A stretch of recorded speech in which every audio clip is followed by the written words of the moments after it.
안녕하세요. 에듀테크 스타트업 기카우스를 이끌고 있는 장진호라고 합니다. 이번 오리엔테이션은 간단한 제 소개와 제가 코드 까막눈부터 해외 개발자 취업까지 2년 만에 성장했던 이야기, 그리고 개발자에게 코딩 실력만큼 영어 실력이 중요한 이유를 소개하겠습니다. 먼저 제 소개를 간단하게 하겠습니다. 저는 코딩이나 영어에 타고난 천재가 절대로 아닙니다. 초등학생 때 수학학원이나 영어학원에서 레벨 테스트를 보면 항상 중간 레벨이었던 여러분 동네 친구처럼 평범한 사람입니다.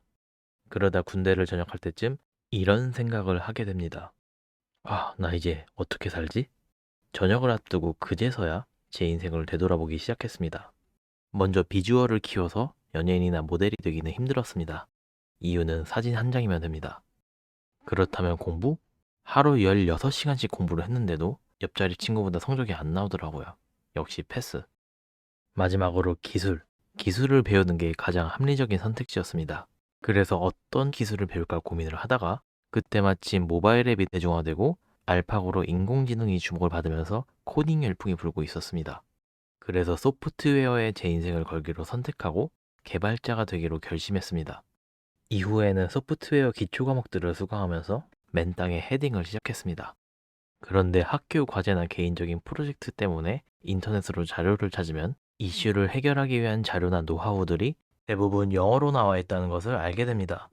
구글, 스택 오버플로우, 깃허브 없이는 진짜로 아무것도 할 수 없었습니다.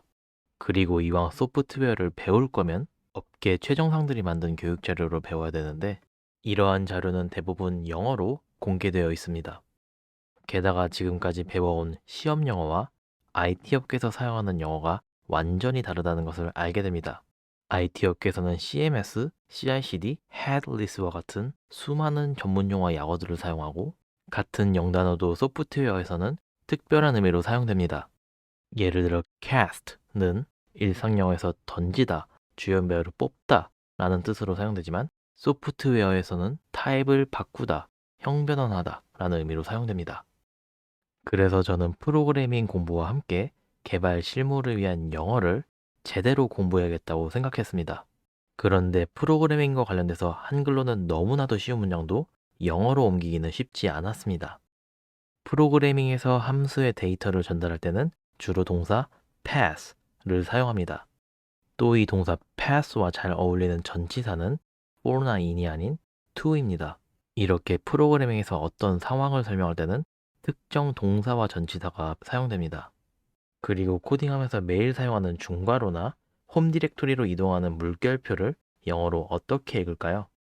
정답은 curly bracket, tilde입니다.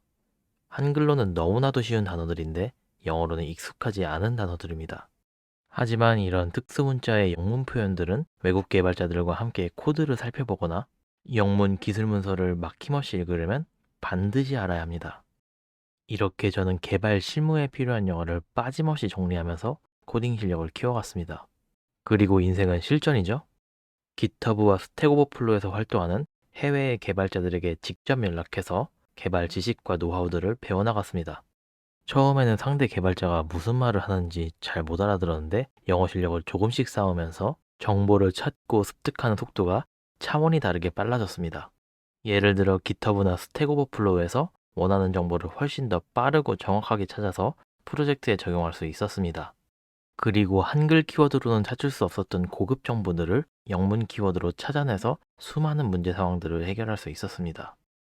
그리고 제 영어 실력을 테스트하기 위해 원격 근무가 가능한 해외 IT 스타트업에 지원하기 시작했습니다. 지원 결과는 어땠을까요? 전부 다 떨어졌습니다. 어렵게 코딩 테스트까지 가더라도 코드를 영어로 설명하기는 아직 힘들었습니다. 그래서 코드를 영어로 설명하는 방법을 집중적으로 공부하고 해외 취업에 재도전했습니다. 그랬더니 절박하면 통한다던가요? 동일한 코딩 실력인데도 합격한 곳들이 등장하기 시작했습니다. 결국 저는 한국인이 저 한 명뿐인 스타트업에서 웹 개발자로 커리어를 시작할 수 있었습니다. 업무를 위해 영어를 매일 사용하다 보니 영어 실력도 더 빠르게 키울 수 있었습니다. 코드 까막눈부터 해외 취업까지 2년 만에 달성한 성과였습니다. 이런 빠른 성장은 코딩에 대한 재능이 아닌 영어에 대한 노력 덕분에 가능했습니다. 튼튼한 영어 실력이 뒷받침되는 개발자와 그렇지 못하는 개발자의 성장 속도는 차원이 다릅니다. 정보 습득, 자기계발, 커리어 모든 측면에서 개발자의 영어 실력은 코딩 실력만큼 중요합니다. 이렇게 포문조차 돌릴 수 없었던 제가 해외 취업에 성공하기까지 저는 정말 많은 시행착오를 겪었습니다. IT 업계만의 효율적인 영어 공부 방법을 몰라서 정말 많은 삽질을 했습니다. 따라서 여러분의 시행착오를 덜어드리고 여러분의 실무에 자신감을 불어넣어드리기 위해 이번 클래스를 준비했습니다. 너무나도 평범한 제가 해냈다면 여러분도 당연히 할 수 있습니다. 제가 2년 걸렸다면 여러분은 더 빠르게 해낼 수 있으실 겁니다. 그래서 제가 지금까지 쌓아온 개발 실무 영어에 대한 노하우를 모두 모아서 여러분들께 전해드리고자 합니다. 이번 클래스는 개발 실무 영어를 배우고 싶거나 해외 취업에 도전하고 싶거나 개발자로서 성장하는데 새로운 무언가가 필요한 분들께 추천합니다. 다만 이 클래스는 해외 개발자들과 이미 막힘없이 소통할 수 있는 분들께는 약간 쉽게 느껴질 수도 있습니다. 또한 프로그래밍보다는 영어에 초점을 맞추고 있기 때문에 깊이 있는 프로그래밍 지식과 노하우를 소개하지 않습니다. 첫 번째 챕터는 기초적인 이론과 함께 개발 실무에 자주 등장하는 영단어들을 제대로 발음하고 제대로 이해하는 데 초점을 두었습니다. 만약 비동기적인을 asynchronous라고 발음하시고 대괄호를 영어로 어떻게 하는지 모르신다면 분명히 배워가는 게 있으실 겁니다. 두 번째 챕터부터는 보다 더 실무적인 내용을 소개합니다. Git과 관련된 실무 영어 표현, 코드를 영어로 설명하는 법, 소프트웨어 라이센스 영어 등 실무와 밀접하게 관련된 영어 표현들을 확인하실 수 있습니다. 세 번째 챕터는 기초적인 기술 문서부터 조금 더 수준이 있는 기술 문서까지 개발 문서를 폭넓게 살펴보며 핵심 영어 단어와 표현들을 정리합니다. 마지막 챕터는 지금까지 배운 개발 실무 영어를 총정리하는 테스트와 영어로 간단한 기술 면접을 연습할 수 있도록 구성되어 있습니다. 지금 여러분에게 가장 중요한 언어는 자바스크립트도 파이썬도 C도 아닌 영어입니다. 전설적인 철학자 비트겐슈타인은 이렇게 말했습니다. 내 언어의 한계는 내 세계의 한계다. 영어가 여러분에게 걸림돌이 아닌 디딤돌이 되기를 바라며 이번 오리엔테이션을 마치겠습니다. 다음 시간은 IT 업계의 영어가 일반적인 영어와 어떻게 다른지 구체적인 사례와 함께 살펴보겠습니다.